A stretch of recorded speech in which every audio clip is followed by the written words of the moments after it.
سورہ بقرہ دوسرا پارہ آیت نمبر 232۔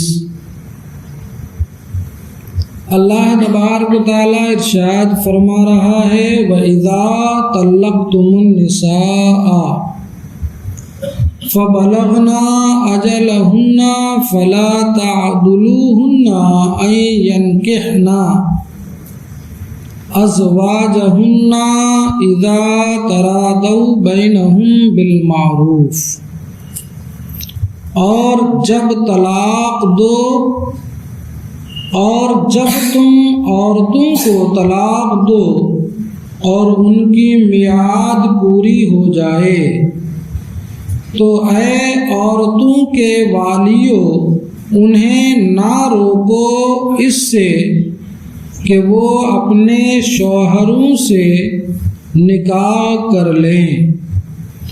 جبکہ آپس میں موافق شرع رضامند ہو جائیں۔ ذَلِكَ يُوعَظُ بِهِ مَنْ كَانَ مِنْكُمْ يُؤْمِنُ بِاللَّهِ وَالْيَوْمِ الْآخِرِ،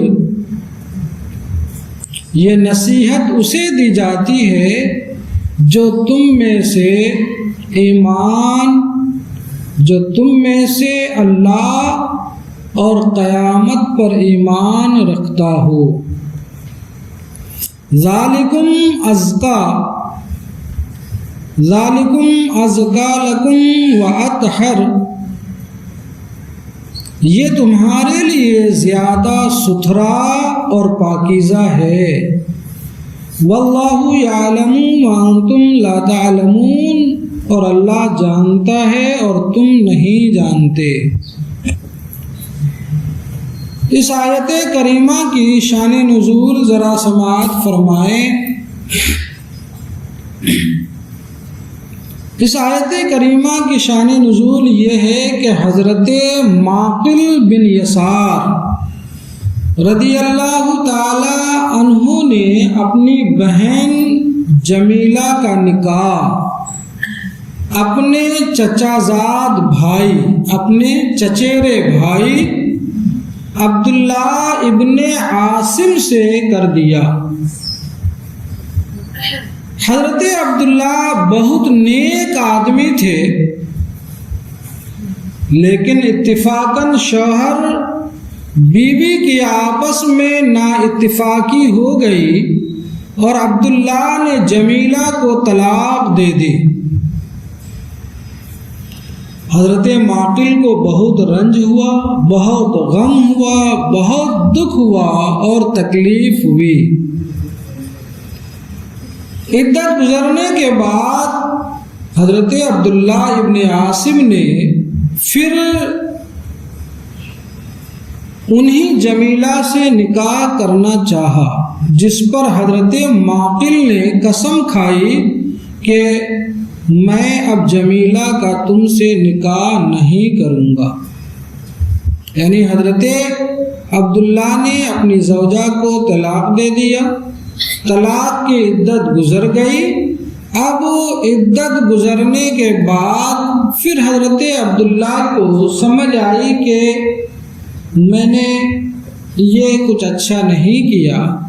دوبارہ مجھے پھر جمیلہ سے نکاح کر لینا چاہیے۔ اور یہی بات ادھر حضرت جمیلہ کے ذہن و دماغ اور فکر میں آئی کہ مجھے اپنے سابق شوہر سے دوبارہ نکاح کر لینا چاہیے۔ رضامندی دونوں طرف سے ہو گئی، شوہر کی طرف سے بھی اور بیوی کی طرف سے بھی، لیکن چونکہ جناب عبداللہ کے حضرت جمیلہ کو طلاق دینے کی وجہ سے حضرت معقل ابن یسار رضی اللہ تعالی عنہ کو بڑا دکھ اور رنج ہوا تھا، اس لیے ناراضگی کی وجہ سے انہوں نے قسم کھا لی کہ اب دوبارہ اپنی بہن کا نکاح عبداللہ سے نہیں کروں گا۔ یہ قسم کھا لی انہوں نے،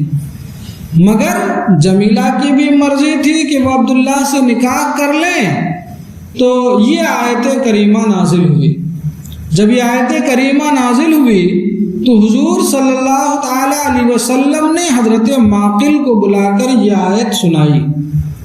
انہوں نے کہا کہ اپنے نفس کی نہ مانوں گا، رب کی اطاعت کروں گا اور جمیلہ کا نکاح ابن عاصم سے کر دوں گا. چنانچہ نکاح کر دیا اور اپنی قسم کا کفارہ ادا کیا. مسلمان کی شان بھی یہی ہوتی ہے، ایک سچے مومن کی شان بھی یہی ہوتی ہے کہ وہ اپنی طبیعت کا نہ سن کر شریعت کا سنے کہ شریعت کیا کہتی ہے اور شریعت کا حکم کیا ہے. اگرچہ ہماری طبیعت اس کے خلاف ہو، ہمارا نفس اس کے خلاف ہو اور ہمارا دل اس کے خلاف چاہے. اصل مومن اور سچے مومن کی شان یہی ہوتی ہے کہ جو اللہ اور اس کے رسول کے احکام و فرامین ہوں ان پر بلا کسی چونو چرا کے تسلیم کر کے اس پر عمل کر لیا جائے. مفسر کہتے ہیں کہ ایک روایت تو یہ حضرت معقل ابن یسار اور حضرت جمیلہ کے تعلق سے ہے، اور ایک روایت یہ حضرت جابر ابن عبداللہ کی چچا زاد بہن کو ان کے شوہر نے طلاق دی اور عدت کے بعد دوبارہ نکاح کرنا چاہا. وہ بیوی تو راضی تھی مگر حضرت جابر رضی اللہ تعالی عنہ نے انکار کیا، تب یہ آیت کریمہ نازل ہوئی. بہرحال جو ہے یہ دونوں واقعے ایک ہی وقت میں ہوئے ہوں جب یہ آیت کریمہ نازل ہوئی، یا جو ہے دونوں واقعہ ایک ہی وقت میں ہوئے ہوں اور یہ آیت کریمہ نازل ہو گئے. بہرحال مفسر یہاں جو خیال رہے اور تنبیہ کر کے کچھ باتیں لکھی ہے یہ بہت قابل غور ہے. کہتے ہیں کہ عرب میں اسلام سے پہلے عالی نسب اور شریف گھرانے والے جو اعلیٰ نسب کے لوگ ہوتے تھے، شریف گھر کے کہلاتے تھے، بڑے گھرانے کے لوگ کہلاتے تھے، وہ تو اکثر لڑکیوں کو زندہ ہی دفنا دیتے تھے، زندہ ہی گاڑ دیا کرتے تھے، اور بچیوں کو زندہ درگور کرنے کے پیچھے ان کا مقصد یہ ہوتا تھا کہ تاکہ ہمارا کوئی داماد نہ بنے اور ہم کسی کے سسر نہ کہلائیں. اس میں ہماری توہین ہے. اور رہی بات غریب لوگوں کی تو وہ اپنی ساری اولاد ہی کو مار دیتے تھے. کیوں مار دیتے تھے؟ ان کے پیچھے مقصد یہ ہوتا تھا کہ ہمیں کھانے کو تو ملتا نہیں، انہیں کہاں سے کھلائیں. اسی لیے وہ غربت، افلاس اور مفلسی اور محتاجی کے ڈر سے اپنی ساری اولادوں کو مار دیا کرتے تھے کہ نہ یہ رہیں گے، نہ ہمیں ان کو کھلانا ہوگا اور نہ ان کا خرچ اور ان کا بار اٹھانا پڑے گا. جبکہ اللہ تبارک و تعالیٰ نے قرآن پاک میں واضح طور پر بیان فرما دیا ہے کہ لوگوں مفلسی کے ڈر سے، محتاجی کے ڈر سے تم اپنی اولادوں کا قتل نہ کرو، انہیں نہ مارو، کیونکہ رزق دینے کی ذمہ داری اور رزق کا مالک تو میں ہوں. جس طرح میں تمہیں رزق دیتا ہوں اسی طرح تمہارے بچوں کو بھی روزی دوں گا. لہذا رزق اور محتاجی کے ڈر سے اور جو ہے غریبی کے ڈر سے بچوں کا قتل نہ کرو کہ یہ بہت ہی برا فعل اور بہت ہی فعل شنیع ہے. اور اگر کچھ لوگ اپنی بیٹیوں کو مارتے نہیں تھے بلکہ زندہ رکھتے تھے تو زندہ رکھنے کے پیچھے بھی ان کا ایک مقصد ہوتا تھا، اور وہ مقصد بھی برائی ہے. اچھے مقصد کے تحت وہ اپنی بیٹیوں کو زندہ نہیں رکھتے، اپنی بیٹیوں کی پالن پوشن اور دیکھ ریکھ اس مقصد کے لیے کرتے تھے کہ جوان ہو جائے گی تو اس کا نکاح کسی مالدار شخص سے کروں گا اور بدلے میں کافی رقم وصول کروں گا. تو اس مقصد کے تحت بچیوں کو زندہ رکھتے اور پیسہ لے کر، دولت لے کر، مال کے بدلے میں بچیوں کا نکاح کرتے تھے. اور وہ شخص جو نکاح کرتا تھا وہ بھی کچھ ان کو ان کی خاطر خواہ خدمت اور انہیں محبت اور انہیں جو ہے حقوق نہیں دیا کرتا تھا، بلکہ باندیوں کی طرح لونڈیوں کی طرح رکھتا تھا، اور پھر جب جی بھر جاتا تو طلاق دے دیتا، اور طلاق دے کر جب عدت گزرتی اور کسی اور مرد سے نکاح کرنا چاہتی تو اس میں بھی وہ آڑے آ جاتا اور کسی تیسرے مرد سے نکاح کرنے نہیں دیتا اس وقت تک جب تک کہ تیسرے مرد سے وہ کچھ رقم نہ اینٹھ لیتا یا کچھ پیسے حاصل نہ کر لیتا۔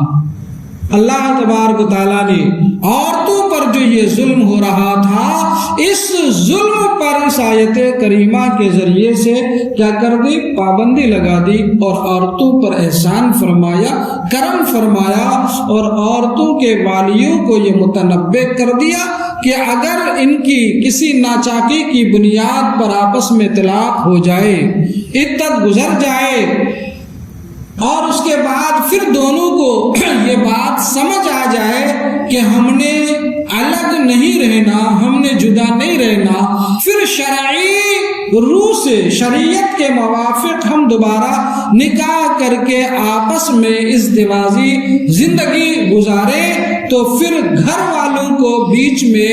آڑے نہیں آنا چاہیے، اور اپنی انا پرستی کی بنیاد پر ان کی زندگی سے کھلواڑ نہیں کرنا چاہیے۔ بسا اوقات ایسا ہوتا ہے، آپ اگر دیکھیں گے تو اسی انانیت کی بنیاد پر، اس انا پرستی کی بنیاد پر بہت سے لوگ خاص اپنی اولادوں اور اپنی بھائی بہنوں کی زندگی کو داؤ پر لگا دیتے ہیں، تباہ و برباد کر دیتے ہیں۔ ایک وجہ ہوتی ہے تباہی کی انا پرستی، اور ایک وجہ ہوتی ہے تباہی کی ہمارے معاشرے کی تباہی، گھروں کی تباہی، خاندانوں کی بربادی، رشتہ داروں کی تباہی، اور آپسی احباب، دوست و احباب کے درمیان کی تباہی و بربادی۔ اس کے پیچھے فساد، اور اس فساد کے پیچھے فساد کے کئی طریقے، ان میں سے ایک جو عام طور سے ہمارے معاشرے میں بے پناہ پنپا ہوا ہے وہ ہے چغل خوری، ایک دوسرے کی لگائی بجھائی، کانا پھوسی، اس کی اس کو اور اس کی اس کو، یہ لگا کر پھر اس سے کیا ہوتا ہے؟ پورا خاندان، گھر، رشتہ دار اور سارے کے سارے کیا ہو جاتے ہیں؟ تباہ و برباد ہو جاتے ہیں۔ اس آیت کریمہ میں عورتوں کے والیوں کو، عورتوں کے جو ہے وارثین کو، عورتوں کے جو ہے والیوں کو یہ تنبیہ کیا گیا، ولیوں کو یہ تنبیہ کی گئی کہ اگر یہ آپس میں رضامند ہو جائیں اور پھر طلاق کے ذریعے مل جانا چاہیں تو پھر شریعت کے موافق انہیں نکاح کر کے مل جانے دو، تم ان میں آڑے نہ آؤ، فساد نہ ڈالو۔ کیوں؟ اس لیے کہ اللہ تبارک و تعالیٰ ہی کما حقہ جانتا ہے کہ اس میں کیا بھلائی ہے اور کیا بھلائی نہیں ہے۔ اور اگر عورت پہلے شوہر سے راضی برضا نکاح کرنا چاہے اور اس میں کوئی شرعی خرابی نہ ہو تو ان کے نکاح کر لینے میں اگر بیچ میں وارثین کے آڑے آ جانے کی وجہ سے اگر نکاح نہ ہو پائے تو بسا اوقات بڑے فساد ہوتے ہیں، بڑے گناہوں کی طرف انسان کے قدم بڑھ سکتے ہیں اور گناہوں میں آدمی مبتلا ہو سکتا ہے، کیونکہ ان دونوں مرد و عورت، شوہر اور بیوی، ان دونوں کے درمیان ایک زمانے سے رشتہ رہا ہے، ایک دونوں کے دل ملے رہے ہیں۔ اگر کچھ رنجش کی بنیاد پر جدائی ہو گئی اور پھر دوبارہ ملنا چاہیں تو ان کو مل لینے دیا جائے۔ اہل تصوف کی نظر میں اگر اس آیت کریمہ کی تفسیر دیکھیں تو اہل تصوف کی نظر سے اس کی تفسیر یہ ہوتی ہے کہ فساد کی اے والیوں، اے عورت کے وارثوں، فساد کی کوشش کرنا یہ مسلمانوں کی صلح میں رکاوٹ ڈالنا یہ تو مسلمان کی شان ہی نہیں ہے۔ مسلمانوں کی شان یہ ہے کہ اگر دو شخص اور دو فرد، دو فریق کے درمیان اختلاف ہو جائے تو اس میں حسن تدبیر کے ساتھ صلح کرا دی جائے، نہ کہ صلح میں رکاوٹ ڈالی جائے۔ کیوں؟ اس لیے کہ اس سے دل میں تاریکی پیدا ہوتی ہے۔ صلح کی کوشش کرنا ثواب کا باعث ہے، خصوصاً شوہر یا بیوی میں صلح کرانا یہ تو بہت ہی بہترین اور عمدہ عبادت ہے، اور ان میں صلح نہ ہونے دینا یہ سخت وبال، کیونکہ ان کی صلح سے ایک خاندان کی دنیا اور دنیاوی زندگی اس سے متعلق ہے۔ ایسے ہی نفس اور روح کی اصلاح، شیخ و مرید کی اصلاح، امت اور پیغمبر کے درمیان جو ہے رابطہ، یہ ساری چیزیں کیا ہے؟ یہ جو ہے رحمت الہی کی پہچان ہے کہ انسان بلا تعمل اور بغیر کسی چونو چرا کے اللہ اور اس کے رسول کے احکام و فرامین کو قبول کر لے۔ کیوں؟ اس لیے کہ اللہ تبارک و تعالیٰ کی رحمت الہی کی پہچان یہ ہے کہ بندے کو اپنی اطاعت کی توفیق دے، اور اس کی ناراضگی کی علامت یہ ہے کہ بندے کو دنیاوی مشاغل سے ذکر اللہ کا موقع نہ ملے۔ یہ بات میں کئی دفعہ اپنے بیان میں عرض کر چکا ہوں کہ جو لوگ پابندی سے نماز ادا کرتے ہیں، جماعتوں میں حاضر ہوا کرتے ہیں، اور اس طریقے کی محافل میں بھی حاضری کی جو ہے کوشش فرمایا کرتے ہیں، اور اللہ انہیں توفیق بھی دیتا ہے، یا پھر جو ہے آخرت کے کام کیا کرتے ہیں، تو اس پر اللہ تبارک و تعالیٰ کا شکر ادا کرے،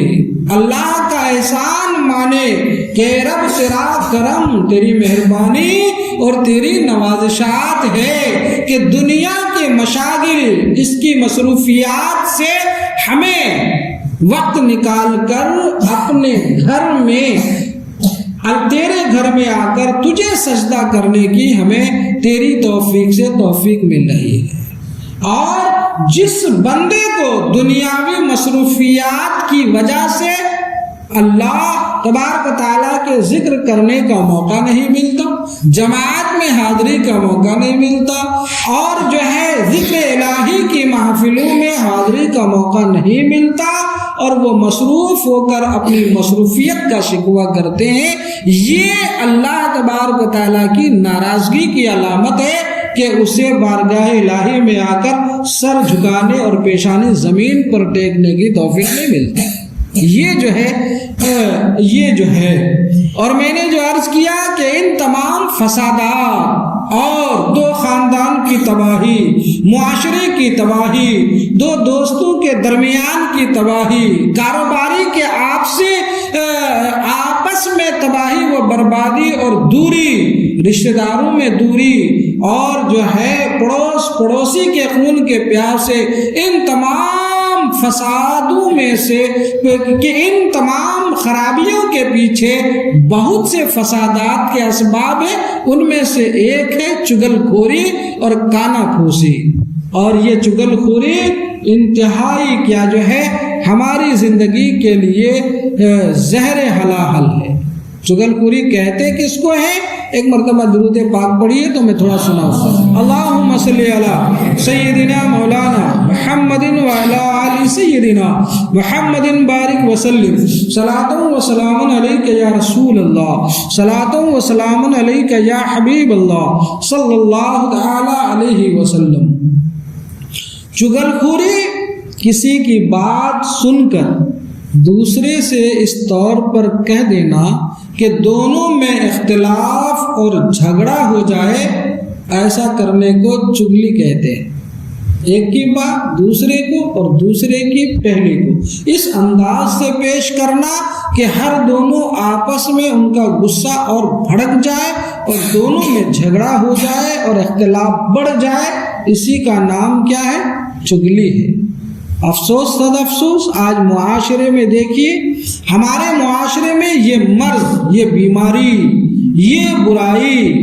یہ خرابی تیزی کے ساتھ عام ہوتا جا رہا ہے۔ چغل خوری کے سبب، یہ چغل خوری ہی کی وجہ ہے، چغل خوری کے سبب میاں بیوی کے درمیان جھگڑا زور پکڑتا جا رہا ہے، چغل خوری کے سبب ساس بہو میں تلخ کلامی اور جو ہے ناچاکی جاری ہے، یہی چغل خوری کے سبب کاروباری حصے دار آپس میں ایک دوسرے کے دشمن بنے ہوئے ہیں، چغل خوری کے سبب مالک مکان اور کرایہ داروں میں لڑائی ہو رہی ہے، چغل خوری کے سبب آپ دیکھیے کہ پڑوسی ایک دوسرے کے خون کے پیاسے ہیں، چغل خوری کے سبب رشتہ داروں میں خانہ جنگی کا ماحول گرم ہے، چغل خوری کے سبب ہی یہ سارا کچھ ہو رہا ہے اور جھگڑے میں بڑھاوا ہو رہا ہے۔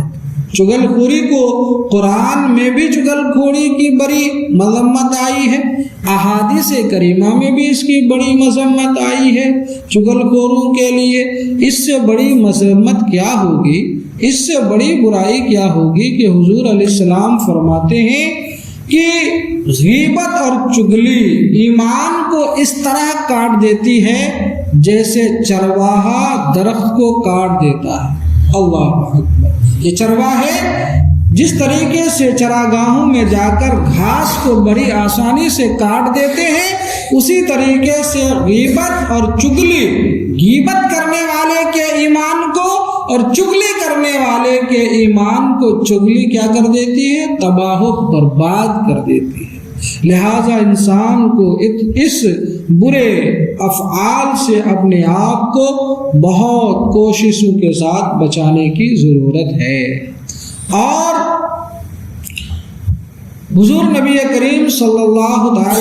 علیہ وسلم کی ایک حدیث پاک ہے، قسم خدا کی اگر آپ اسے تنہائی میں سوچ کر سمجھ کر غور و فکر کریں اس پر تو آپ کے دل دھڑکنے لگیں گے، رونگٹے کھڑے ہو جائیں گے، آنکھیں اشک بار ہو جائیں گی۔ حضور علیہ السلام فرماتے ہیں کہ وہ لوگ جو چغلی کے ذریعے لوگوں کے درمیان پھوٹ ڈالتا ہے، دوریاں پیدا کرتا ہے، رشتہ داروں میں دوریاں پیدا کرتا ہے، بھائی بھائیوں میں لڑائیاں پیدا کرواتا ہے، جیٹھ اور جو ہے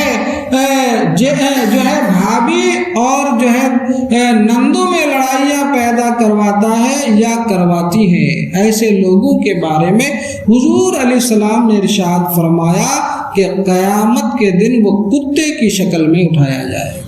اللہ اکبر! کتے کی شکل میں قیامت میں سارا جہاں ہوگا، ساری دنیا کے لوگ ہوں گے، ساری کائنات کے لوگ جمع ہوں گے، اور وہاں ایک انسان میدان محشر میں اپنے ان کرتوتوں کی بنیاد پر اس بد شکلی کے ساتھ اٹھایا جائے، کتنی شرمندگی اور کتنی ذلت و خواری ہوگی، حاشا وکلا اس کا کوئی اندازہ نہیں لگایا جا سکتا۔ اور حالانکہ چغلی سے، غیبت کرنے والے کو اور چغلی کرنے والے کو کچھ فائدہ نہ تو دنیا کا ہوتا ہے اور نہ ہی آخرت کا ہوتا ہے، بلکہ اس کی دنیا بھی تباہ و برباد ہوتی ہے اور اس کی آخرت بھی تباہ و برباد ہوتی ہے۔ لہذا ہر آدمی کو چاہیے کہ اپنے ذہن و فکر اور دل میں یہ بات گانٹھ باندھ لے کہ اگر کوئی شخص آپ کے سامنے آ کر کسی شخص کی برائی کر رہا ہے یا کسی شخص کے بارے میں کچھ کہہ رہا ہے تو آپ اس کی بات پر یقین نہ کرو۔ کیوں؟ اس لیے کہ وہ جو دوسرے کی برائی آپ کے سامنے کر رہا ہے، اس کی وجہ سے وہ فاسق مولن ہو گیا، اور فاسق مولن کے اوپر اس کی کسی بات کے اوپر کسی طریقے کا اعتبار نہیں کرنا چاہیے۔ یہ قرآن بھی کہتا ہے، قرآن بھی کہتا ہے کہ اگر کوئی فاسق تمہارے پاس کوئی خبر لے آئے تو پہلے اس کی تحقیق کر لو، پہلے اسے جانچ اور پرکھ لو، اگر تحقیقات کے بعد وہ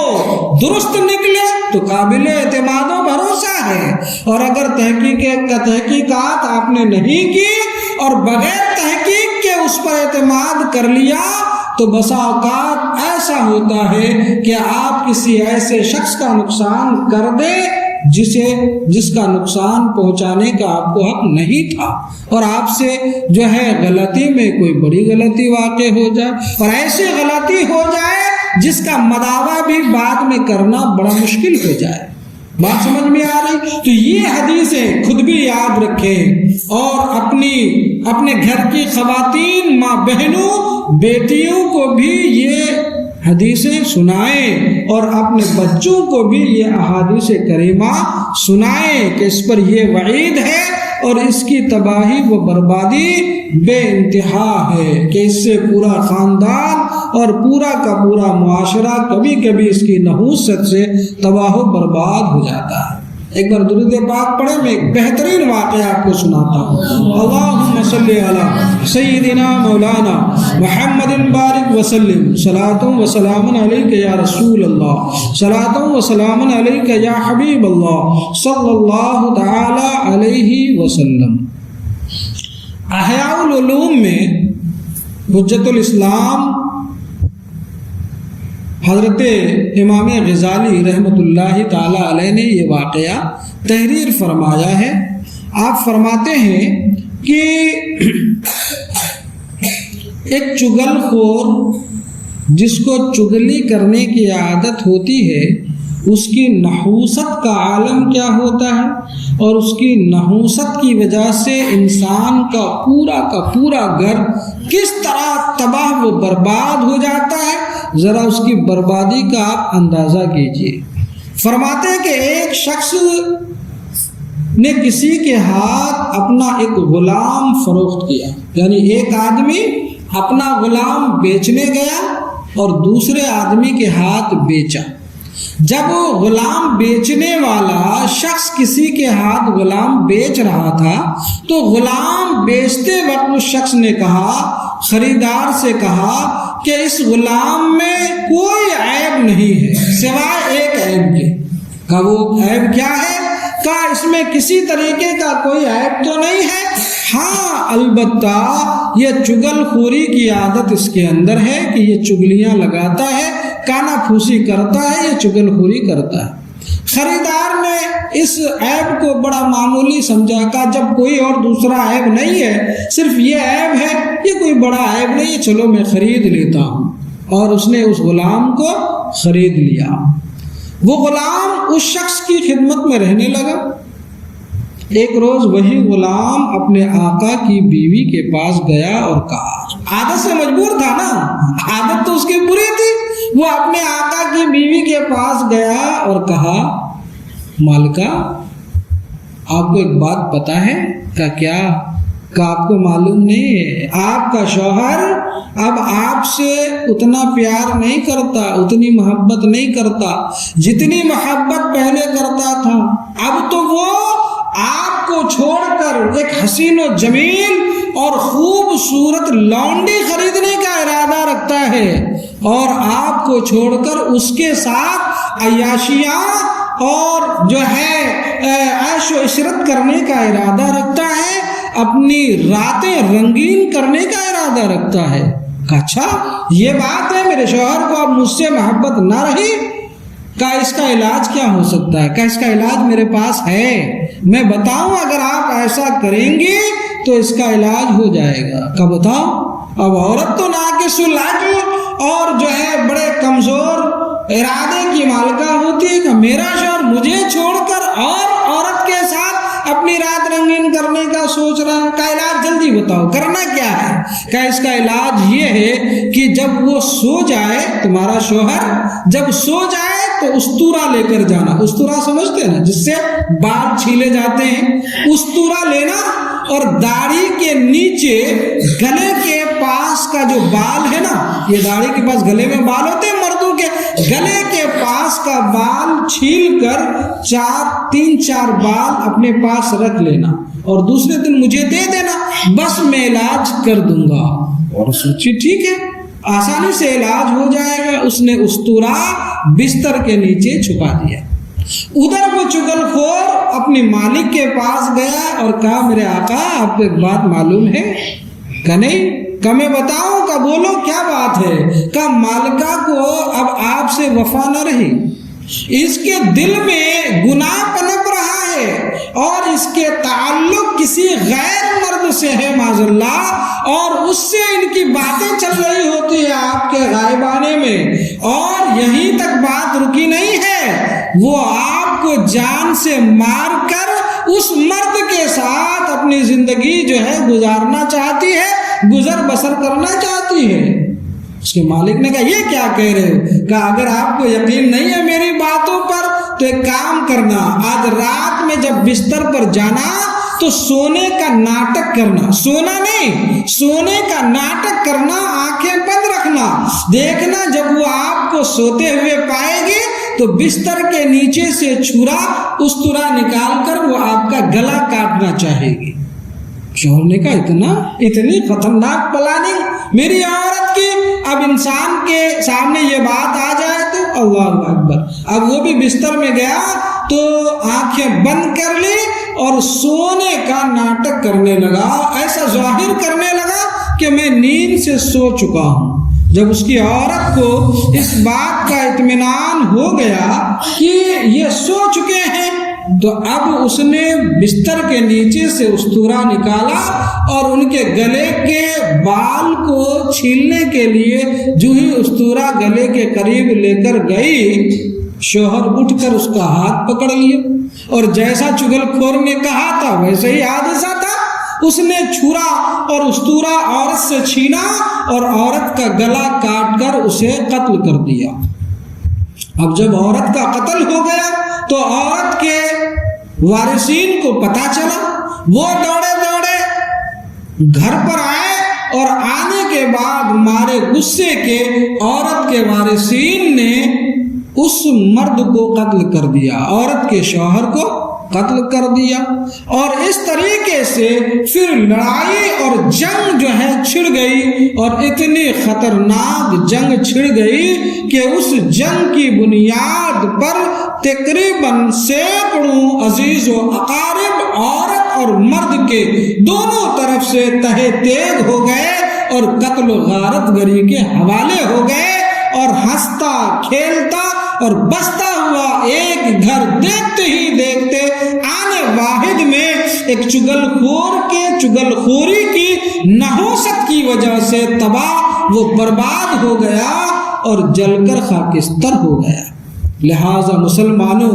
اندازہ ہوا، اس سے معلوم ہوا یہ اس سے کہ چگل خوری ایک ایسی بیماری ہے، چگل خوری کی عادت یہ ایک ایسی منحوس عادت ہے کہ گھر کے امن و سکون کو تباہ و برباد کر دیتی ہے۔ چگل خوری کے سبب آپس میں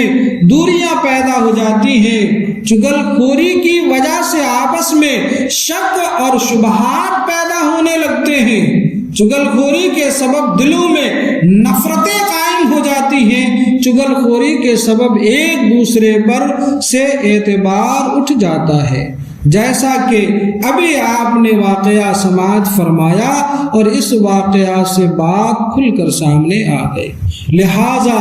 جو ہے جب بھی اس طریقے کے معاملات اور باتیں آئے تو قرآن اور احادیث کو اپنے پیش نظر رکھیں کہ قرآن کیا کہہ رہا ہے، حدیث مصطفیٰ کیا کہہ رہی ہے، اور کن عیوب اور کن گناہوں کی نحوست کی وجہ سے گھروں کی تباہی و بربادی کا عالم کیا ہو سکتا ہے۔ لہذا اس میں حسن تدبیر، تدبر و فکر سے کام لیا جائے اور جلد بازی سے کام نہ لیے جائے۔ اکثر و بیشتر دیکھے جاتے ہیں کہ کبھی کبھار میاں بیوی کے درمیان کچھ ناچاکی، کچھ نا اختلافی اور کسی معمولی سی باتوں کی بنیاد پر نوبت یہاں تک پہنچ جاتی ہے کہ ایک دو طلاقیں ہو جاتی ہے، دوریاں ہو جاتی ہے۔ اچھا جب دوریاں ہو جاتی ہے کچھ مہینے کچھ دن میاں بیوی الگ رہتے ہیں، دور رہتے ہیں، تو اب دونوں کو اپنی غلطی کا احساس ہوتا ہے اور بات اب سمجھ آتی ہے کہ ہم نے غلطی کی، ہم کو مصالحت کر لینی چاہیے۔ عورت کو بھی سمجھ آتا کہ کہ نہیں ہمیں اپنے سابق شوہر سے مصالحت کر لینی چاہیے، جیسا بھی تھا شوہر تھا، ہمارا خیال لگتا تھا، یوں سمجھو جیسا بھی تھا وہ ایک ہمارے لیے ایسا گھر تھا جس کے اوپر چھت تھی جو موسم کی دھوپ اور بارش اور آندھی و طوفان کی ہر جو ہے اس سے اس کو کیا کرتے ہیں ہمیں بچایا کرتا تھا۔ جب یہ بات سمجھ آ جاتی ہے تو عورت بھی پھر دوبارہ راضی ہو جاتی ہے، مرد بھی دوبارہ راضی ہو جاتا ہے، اور سب سے بڑی بات یہ ہوتی ہے کہ ان دونوں سے بچے بھی ہوا کرتے ہیں، اولادیں بھی ہوا کرتی ہے، اور بہت سے رشتے ان سے متعلق ہوتے ہیں اور جڑے ہوئے ہوتے ہیں۔ لہذا اللہ تبارک تعالیٰ نے قرآن پاک کی اس آیت کریمہ سے ہمیں، آپ کو اور گھر والوں کو اور معاشرے کے پنچوں کو اور لوگوں کے درمیان اختلافات پیدا ہو جانے کے بعد فیصلے کرنے والے افراد اور ممبران کو بھی اس بات پر تنبیہ فرمایا ہے کہ تم فیصلے کرنے سے پہلے پوری کوشش اس بات کی کرو کہ آپس میں مصالحت ہو جائے، آپس میں اتفاق ہو جائے، اتحاد ہو جائے، اور جو ہے اختلاف اور نفرتیں، کدورتیں اور دشمنی ختم ہو جائے، اور پھر آپس میں دوبارہ محبت ہو جائے۔ ورنہ میاں بیوی الگ ہو جائے، طلاق ہو جائے، تو ابھی اگلی آیت میں آپ انشاءاللہ یہ حکم سنیں گے کہ جب میاں بیوی میں جدائی ہو جاتی ہے اور اگر ان کے بچے ہوں تو پھر ان بچوں کے تعلق سے دونوں کو کتنی مصیبتیں اور تکلیفیں، باپ کو بھی اپنے اولاد سے محبت ہوتی ہے، ماں کو بھی فطرتاً اپنی بچوں سے محبت ہوتی ہے، اور بچوں کو بھی بیک وقت باپ کی بھی محبت چاہیے ہوتی ہے اور ماں کی بھی ممتا چاہیے ہوتی ہے، اور دونوں میں جدائی اور علیحدگی ہو جائے تو پھر ایک وقت میں بچے، ماں باپ کبھی باپ کی محبت سے محروم ہو جاتے ہیں اور کبھی ماں کی ممتا سے محروم ہو جاتے ہیں۔ ماں باپ کے دنیا میں زندہ ہونے کے باوجود بھی یہ بچے بیچارے یتیمی کی زندگی گزارنے پر، محرومی کی زندگی گزارنے پر کیا ہو جاتے ہیں؟ مجبور ہو جاتے ہیں۔ لہٰذا اللہ تبارک و تعالیٰ نے جو حکم فرمایا اس پر غور کریں اور مصالحت کی کوشش کریں۔ اللہ تبارک و تعالیٰ ہمیں اور آپ کو، پوری کائنات کے مسلمانوں کو کلام مجید کی روشنی میں زندگی گزارنے کی توفیق عطا فرمائے۔